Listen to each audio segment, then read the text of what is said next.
कार्यक्रम के पुण्यार्चक हैं डॉक्टर श्री मणिंद्र जैन, राष्ट्रीय अध्यक्ष श्री दिगंबर जैन महासमिति, श्री घेवर चंद जी बोहरा, अध्यक्ष जीओ जैन इंटरनेशनल ऑर्गेनाइजेशन। ये लेवल नेक्स्ट क्या है? लेवल नेक्स्ट का कोर्स करके मैं आपके बिजनेस का टर्नओवर बढ़ाना चाहती हूँ। आज ही रजिस्टर करें www.levelnext.in या मिस्ड कॉल दें 07969104005 पर।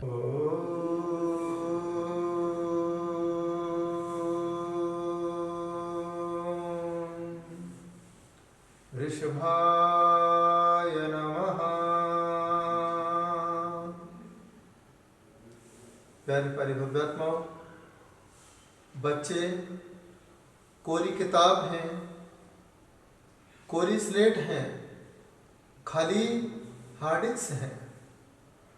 इस बच्चे की कोरी किताब में गीत लिखना चाहो गीत लिख सकते हो, गाली लिखना चाहो तो गाली लिख सकते हो, संगीत लिखना चाहो तो बच्चे के जीवन में संगीत पैदा कर सकते हो, और बच्चे के जीवन में यदि कुसंस्कार पैदा करना चाहो तो बच्चों के जीवन में कुसंस्कार पैदा हो सकते हैं।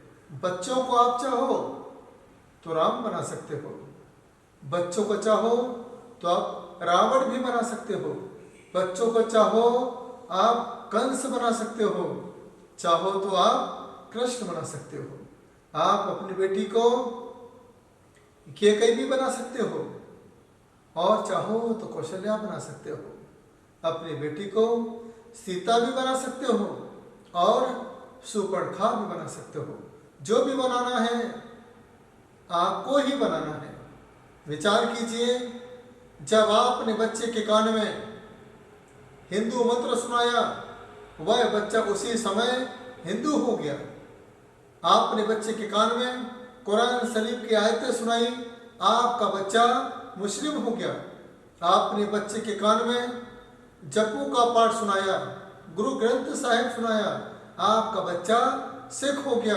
और आपने बच्चे के कान में ईसाई बाइबल ग्रंथ सुनाया, आपका बच्चा ईसाई हो गया। और आपने बच्चे के कान में नमोकार क्या सुनाया, आपका बच्चा जैन हो गया।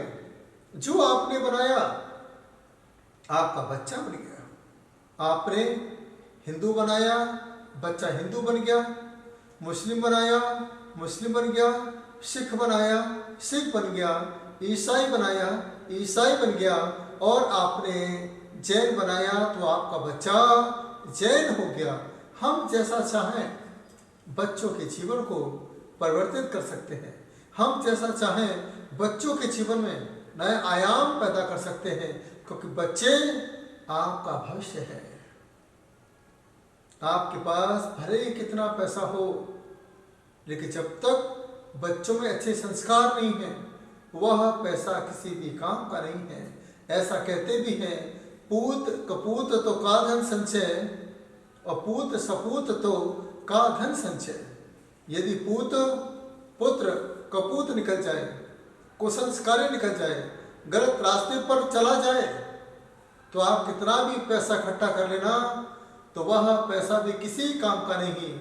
वह पैसा गलत काम में लग जाता है। यदि आपके पास कोई पैसा नहीं है, यदि बच्चा संस्कारी है, तो उस बच्चे को जीवन में किसी प्रकार का कोई कष्ट नहीं आएगा। वह अपने संस्कारों के प्रभाव से पैसा भी कमाएगा और परिवार का पालन पोषण भी करेगा। आपने अपने बच्चे को नमोकार क्यों सुनाया? इसीलिए सुनाया कि जब मुझे अंतिम समय नमोकार की याद ना आए, वह बेटा आकर के आपके कान में नमोकार सुना करके आपको अगले भाव में जैन बनने की सौगात दे सके। इस भाव में आपने नमोकार सुना करके बच्चे को जैन बनाया, और अंतिम समय में बच्चा आपको नमोकार सुना करके अगले भाव में जैन कुल में जन्म लेने की सौगात दे रहा है। हम रोज क्या कहते हैं? जिने भक्तिर जिने भक्तिर जिने भक्तिर दिने दिने सदा मेस्तु सदा मेस्तु सदा मेस्तु भव भवे। जिन धर्म विनिर्मुक्तो मां भवे चक्रवर्ती स्याचेष्टोपि दरिद्रोपि जिन धर्मानुपस्थिता। हे प्रभु, हर भाव में मुझे हमेशा आत्म कल्याण के लिए, संयम की भावना के लिए, संयम के साथ अपनी आत्मा को परमात्मा बनाने के लिए हर भाव में मुझे जैन धर्म मिले। हे प्रभु, मुझे कोई चक्रवर्ती का पद नहीं चाहिए, न मुझे बहुत पैसा चाहिए। हे प्रभु, हर भाव में मुझे जैन कुल मिले, जैन संस्कारों से मेरा जीवन धन्य हो सके, आत्म कल्याण के भाव बन सके। ऐसी भावना के साथ आप अपने बच्चों को नमोकार सिखाते हो, नमोकार सुनाते हो। अगर आप चाहते हो कि मेरा बेटा मेरे साथ रहे, मेरा बेटा मुझे धर्म से लगाए रखे, तो इसके लिए सबसे पहले आप अपने बच्चों में भक्तामर के संस्कार दीजिए। जैसे आपने बचपन में नमोकार सुनाया, बच्चा जैन हो गया। यदि आपने बच्चों को भक्तामर सिखा दिया, आपका बच्चा भगवान का भक्त बन जाएगा, माता पिता का सेवक बन जाएगा।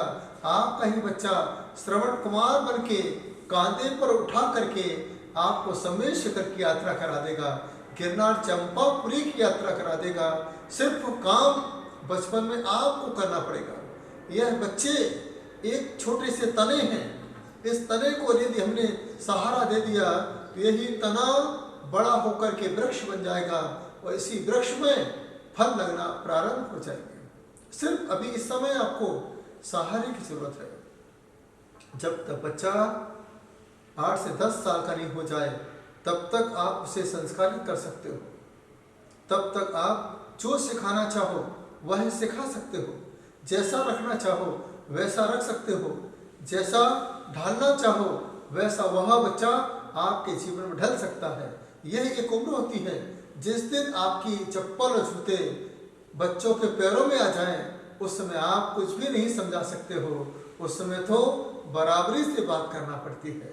यदि उस समय आप समझाने गए तो बच्चा आपको समझा कर ही आपसे 9 तो 11 हो जाएगा, आपसे बात करना भी पसंद नहीं करेगा।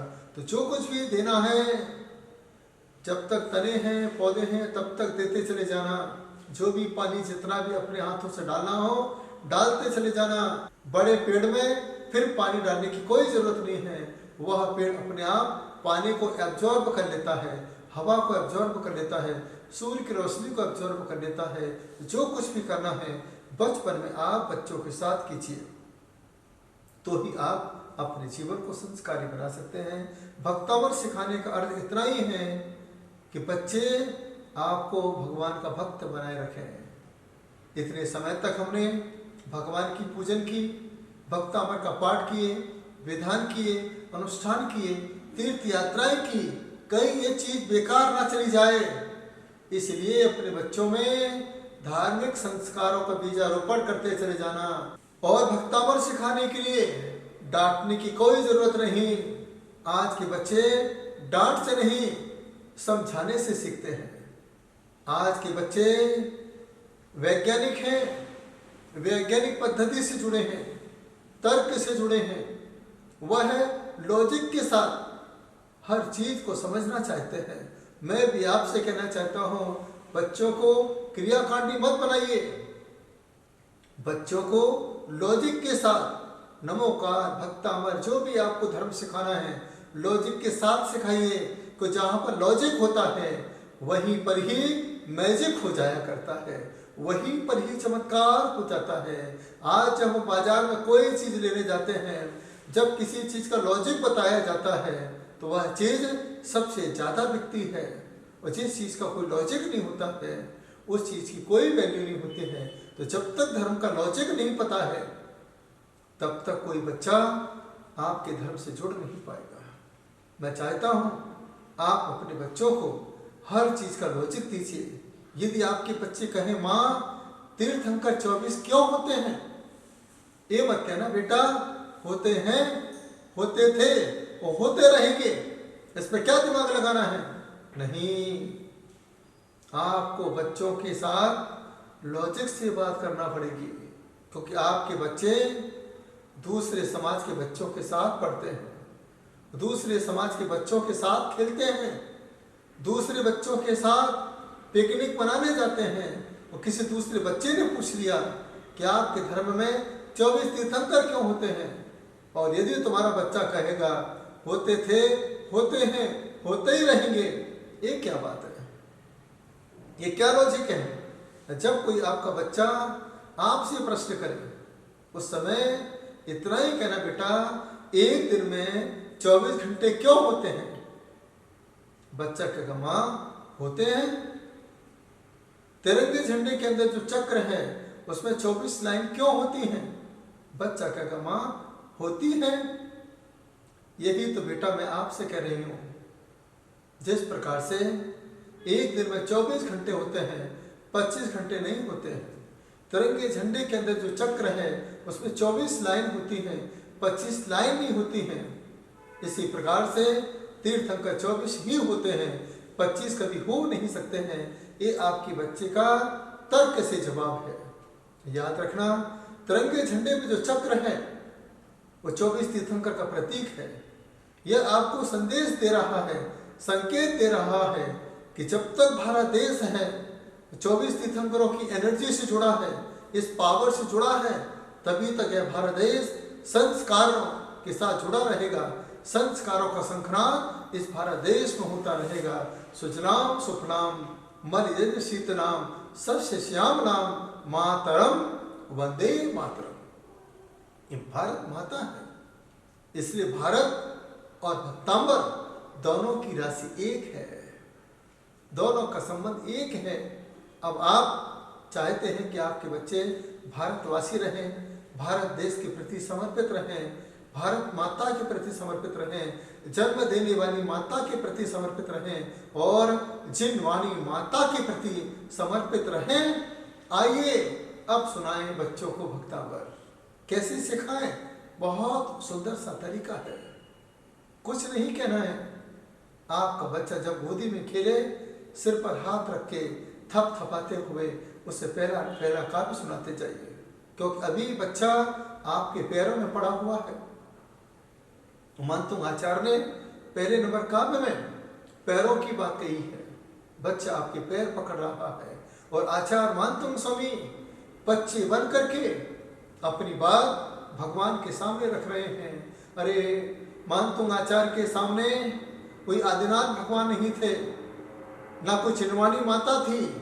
आचार्य मानतुंग स्वामी ने उस समय भारत माता की भूमि पर, धार की धरा पर 7वीं सदी में भक्तावर स्तोत्र की वो रचना की जो भारत देश के लिए कल्याणकारी साबित हो गई। आपके बच्चे जब तक गोद में रहें, पहला काव्य सुनाते जाइए। बैठना सीख जाए, दूसरा काव्य सुना दीजिए। चलना सीख जाए, तीसरा काव्य सुना दीजिए। खड़ा होना सीख जाए, चौथा काव्य सुना दीजिए। बोलना सीख जाए, 5वां काव्य सुना दीजिए। बैग पकड़ना, पेन पकड़ना सीख जाए, 6वां काव्य सुना दीजिए। समझना सीख जाए, 7 साल का हो जाए, 7वां नंबर काव्य सुना दीजिए। 8 साल का हो जाए, 8 नंबर, 9 नंबर, 10 नंबर काव्य सुना दीजिए, क्योंकि अब उसे आगे बढ़ना है, उसको अब जैसा बनाना है वैसा उसे बनना है। उस समय आपको 10 नंबर काव्य, उसके बाद जब तुम्हारा बच्चा घर से बाहर जाने लगे 11 नंबर काव्य सुना दीजिए, 12 नंबर सुना दीजिए, 13 नंबर सुना दीजिए। जब साइकिल चलाने लगे 14 नंबर सुना दीजिए।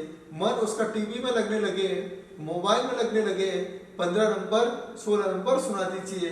गिर जाए, चोट लग जाए, 17, 18 नंबर सुना दीजिए। जब तुम्हारा बच्चा लेट उठे, आपके प्रति जागरूक ना हो पाए, उस समय उसे 18, 19 नंबर, 20 नंबर का भी सुना दीजिए। ऐसे जैसे बच्चा वह आगे बढ़कर के भोजन करने के लिए लालायत होने लगे, 21 और 22 नंबर सुना दीजिए। सिर पर हाथ रख करके जब बच्चों को लगे कि अब मुझे अपने जीवन में कुछ नाम बढ़ाना है, नाम कमाना है, तो 23, 24, 25 नंबर का भी सुना दीजिए। और जब भगवान के मंदिर में आप लेके जाओ, उस समय आप 26 नंबर, 27 नंबर का भी सुना दीजिए। जब तुम्हारे बच्चे के अंदर कॉन्फिडेंस पावर बढ़ने लगे, अब माँ मुझे कुछ बनना है, कुछ बन के दिखाना है, उस समय 28 से लेकर के 35 नंबर तक का भी सुना दीजिए। उसके बाद जब तुम्हारा बच्चा पढ़ाई पूरी करने के बाद सर्विस की ओर अग्रसर होने लगे, उस समय आप उसे 36-37 नंबर का भी सुना देना। बाहर जाने की बात कहे उस समय आप अपने बच्चे से कहना, बेटा उस समय मैं तुम्हारे साथ तो नहीं रहूंगी, लेकिन उस समय बेटा अकेलापन भी तुम्हें सताएगा, अकेले में रहोगे। उस समय बेटा डरना नहीं, घबराना नहीं, तुम्हारे साथ भक्तामर का साथ है। मैं रहूं ना रहूं, लेकिन भक्तामर बेटा तेरे साथ रहेगा। जब तक तू भक्तामर की डगर पे चलेगा तुझे किसी प्रकार का डर नहीं सताएगा। उस समय आप अपने बच्चे को 37 नंबर से लेकर के सीधे सीधे 45 नंबर तक के काम सिखाते चले जाना। उसके बाद 46 नंबर जहाँ पर उसे लगे कुछ चीज मेरे दिमाग को परेशान कर रही है, तो वह 46-47 जब उसे लगे कि मुझे उस परमात्मा की शक्ति से जुड़ना है, अपने संसार में उपलब्धि प्राप्त करना है, 48 नंबर काव्य से बच्चे को जोड़ देना। इसका फायदा क्या होगा? इसका सबसे बड़ा फायदा होगा जब बच्चा बड़ा होगा, समझदार होगा, कहेगा जब मैं बहुत छोटा था माँ की गोद में खेलता था, माँ मुझे पहला काव्य सुनाती थी, बैठा था दूसरा काव्य सुनाती थी, चलता था तीसरी काव्य सुनाती थी। ऐसे ऐसे करते करते बच्चे जो भी एक्टिविटी करेगा, आज बच्चे ने नंबर याद किए हैं भक्तामर के, लेकिन जब बच्चा नंबर से जुड़ जाएगा तो कल वह बच्चा दिगंबर से जुड़ जाएगा, और जब दिगंबर से जुड़ जाएगा तो तुम्हारा बच्चा भक्तामर को कंठस्थ याद कर लेगा। जब आपका बच्चा कंठस्थ भक्तामर याद कर लेगा, कंठ में भक्तामर को धारण कर लेगा, तो वह बच्चा जीवन भर आपके लिए मानतोंगाचार्य बन के आपके जीवन की सारी पीड़ाओं को दूर कर लेगा। जिस दिन आपके जीवन में कष्ट आएगा, संकट आएगी, परेशानी आएगा, जब आपके कभी सिर में दर्द सताएगा, उसी समय बच्चा आपके सिर पे हाथ रख करके भक्तामर का सुनाएगा। आपको फिर डॉक्टर की याद नहीं आएगी। आपको जब बेचैनी सताएगी, बच्चा तुम्हें भक्तामर सुनाएगा, तब आपको लगेगा कि मैंने अपने घर में मानतोंगाचार्य जैसा लाल पैदा किया है, जिसने मेरे जीवन को संस्कारी बनाए रखा है, मेरे नियम को तोड़ने के लिए कभी प्रेरित नहीं किया, मेरे नियम को बरकरार रखने के लिए नमोकार भक्तामर के सहारे से मुझे जोड़ दिया। यही मैं आपसे कहना चाहता हूँ। आपका भविष्य, आपका संस्कार बच्चों के संस्कार से ही संस्कारवान हो सकता है। यदि आप अपने बुढ़ापे को सुधारना चाहते हो, अपने जीवन को जीवंत रखना चाहते हो, हर भाव में जैनकुल मिलता रहे, इसके लिए एक ही उपाय है, बच्चों को संस्कारित कीजिए। यही भावना के साथ आप अपने बच्चों को भक्तामर सिखाइए, पूरी आत्मीयता के साथ, पूरे मन के साथ, तन्मयता के साथ, शुद्धिकरण के साथ आपके बच्चे धार्मिक हो, संस्कारवान हो, यही मेरी भावना है। प्रेम से सुना, अनुग्रहित हूँ। ओम नमः सिद्धेभ्यः।